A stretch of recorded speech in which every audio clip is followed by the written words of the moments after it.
Salut à tous! Aujourd'hui, on va parler binaire.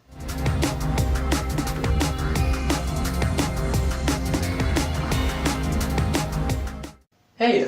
Du coup, si t'as cliqué sur cette vidéo, et c'est que tu te demandes, c'est quoi le binaire en fait? Et ça sert à quoi? En fait, c'est super simple, tu vas voir. Revenons en arrière dans le temps.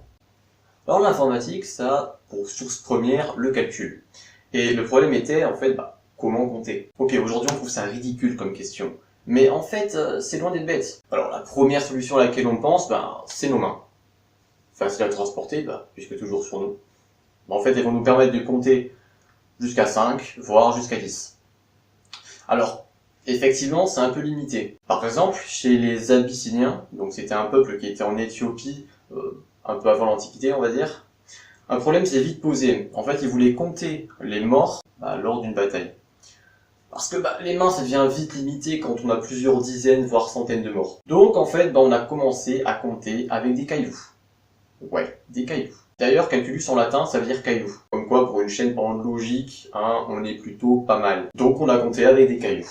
Et ensuite, des abacs, et je vous passe les détails.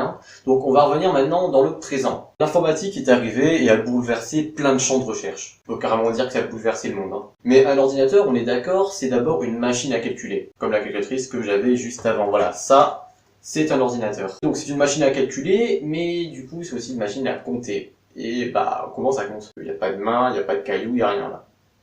Tu vois venir peut-être le rapport avec le titre. Ouais.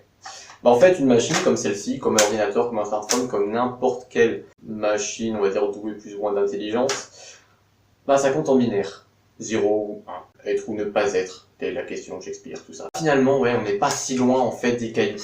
C'est en fait le même système, sauf que là, on parle de courant électrique. S'il y a un courant, c'est 1.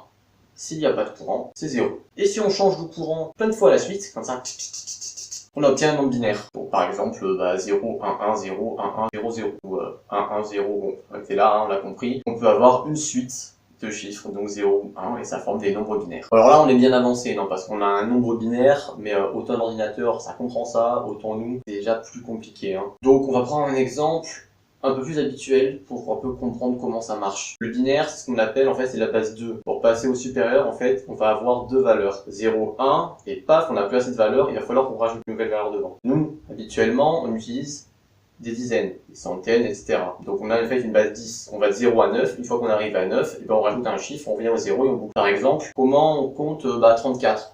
34, en fait, c'est un 3 et un 4, Enfin, je pense que ça va. Par contre, si on fait 3 plus 4, ça fait 7. En fait, la logique, c'est ça, c'est les bases. Donc, comment on fait? En fait, on va prendre le chiffre en commençant le plus à droite, et on va le multiplier par la base puissance le rang du chiffre. 34, par exemple, on prend le 4, et on va le multiplier par 10 puissance 0. 10 puissance 0, ça fait 1, donc 4 fois 1. 4. Ensuite, on prend le 3, là, c'est les dizaines. En fait, on va faire 3 fois 10 puissance 1. On fait 10, 30, 34. On somme, voilà, et on a 34. Donc voilà, donc ça c'est le système en décimale, ça on est habitué, ça va, c'est facile. Bon, maintenant avec le binaire. Donc là en fait c'est exactement pareil, sauf qu'au lieu de faire des 10 puissance quelque chose, on va faire 2 puissance quelque chose.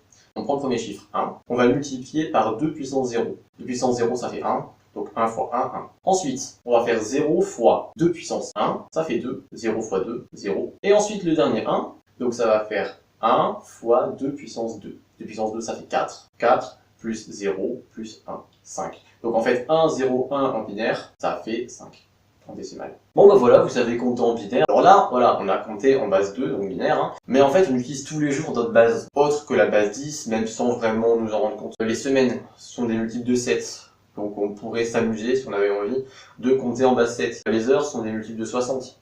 De 60 minutes. Les jours sont des multiples de 24. On manipule d'autres bases sans vraiment s'en rendre compte. Et effectivement, la base 10, c'est quand même la plus utilisée. Bon c'est cool, On a appris comment compter en binaire. Bon, maintenant, ce qui serait sympa, c'est de voir comment faire des calculs et la logique avec tout ça. Parce qu'effectivement, l'ordinateur, il fait quand même des trucs avec ces chiffres, il fait pas rien, sinon ça servira à rien. On va en parler, mais en fait, ça sera dans une autre vidéo. Donc je donne rendez-vous à la prochaine vidéo où on parlera un petit peu de tout ça. Donc voilà, c'était la première vidéo de cette chaîne, Cogito Ergo Num. N'oubliez pas de laisser un pouce bleu et de vous abonner si le sujet de l'informatique et la logique vous intéresse.